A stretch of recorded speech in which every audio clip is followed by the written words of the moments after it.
Olá, amigos e amigas, aqui é o Menino e é com muita alegria que nós iniciamos mais um Café com o Espiritismo.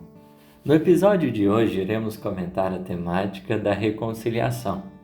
Jesus, no Evangelho de Mateus, por exemplo, no capítulo 6, recomenda-nos que tomemos a iniciativa de reconciliar enquanto estamos com o nosso adversário a caminho. Mobiliza o Mestre recursos para nos mostrar a necessidade da gente reatar o laço que de certa maneira está fragilizado ou de certa forma abalado.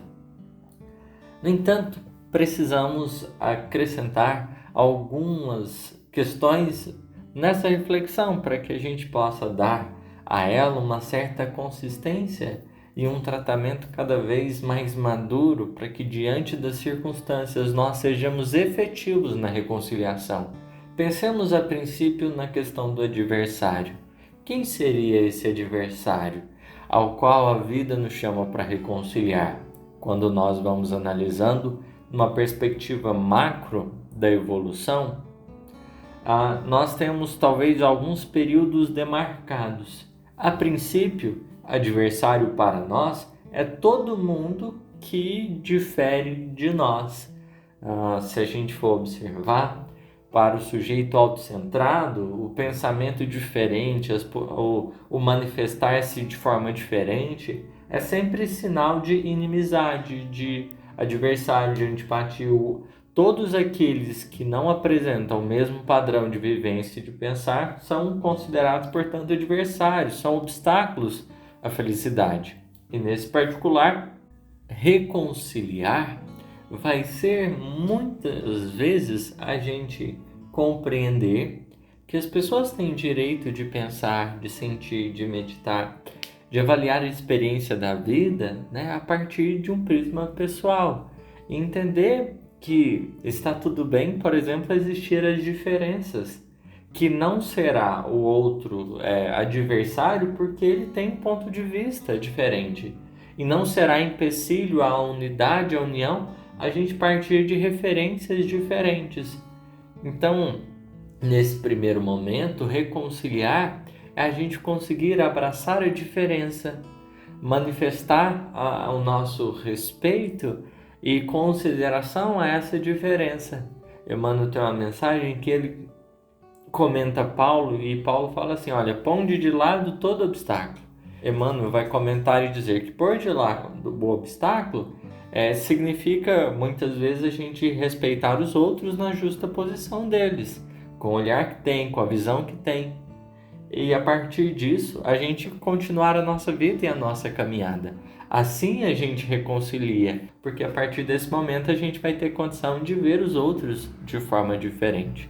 Nós podemos também, avançando aí, pensando numa gradação, a gente vai amadurecendo, a gente começa a perceber que o inimigo, na verdade, não se manifesta pelas diferenças, mas a gente vai se defrontar em algumas circunstâncias com situações em que alguém nos prejudica, alguém nos faz algum mal. E aí nessa hora vem-nos, em muitas circunstâncias, uma raiva, uma mágoa mais letal, que acaba asfixiando o nosso coração. E o ódio, em muitas circunstâncias, toma conta da gente.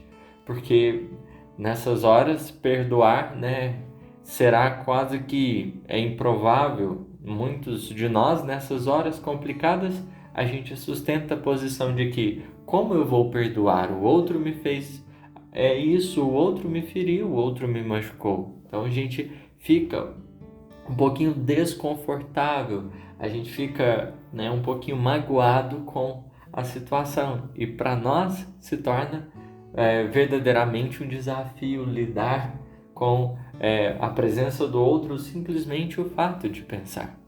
Normalmente, nessas ocasiões, a gente ouve falar, como em outras tantas, que o nosso maior inimigo somos nós mesmos. Mas é preciso, e aqui propomos a nossa reflexão, a gente começar, talvez, a transformar essa visão. Porque nós não somos o nosso próprio inimigo. Na verdade, essas partes mais difíceis que a gente observa são partes doentes dentro do nosso coração. São manifestações do nosso psiquismo que pedem muito amor. Ao invés de serem adversárias, né, essas dificuldades que a gente tem em muitos momentos com determinados sentimentos, se tornam manifestações da nossa intimidade suplicando amor e carinho. Quando a gente vai desenvolvendo uma visão mais amorosa para conosco, nós vamos dilatando a nossa compreensão para a gente perceber que nosso mundo interior não é uma coisa para a gente batalhar contra, mas é para a gente aprender a acolher e é juntar as partezinhas que às vezes estão desagregadas e, sobretudo, quando alguém nos fere, aprender a acolher o nosso coração. Porque, imaginemos, se a gente se dispõe a conversar com alguém para auxiliá-la a soerguer, precisaremos igualmente cuidar do nosso coração, dialogar com a nossa alma, porque em matéria de mundo interior, nós não podemos falar em posição nem exigência. Não é exigir que a gente de repente sinta isso ou sinta aquilo, mas a gente encontrar o Evangelho dentro de nós. E o primeiro passo é acercar o nosso coração de profundo amor. Olhar para essa parte necessitada e nos dispormos a acolhê-la efetivamente. Porque a base de toda a solução é sempre o amor. E nesse caso, acolher a nossa alma é desarmar o nosso mundo interior, que às vezes está ácido e totalmente amargo diante de uma determinada situação. O amor é aquilo que vai permitir o tratamento dessa ferida. A gente foi machucado, precisamos olhar para essa nossa dificuldade e mobilizar esses recursos da nossa alma, para que assim a gente compreenda. Há algumas lições interessantes da vida que se estendem. Nós todos falhamos e muitas vezes os outros falharão conosco, pedindo-nos misericórdia.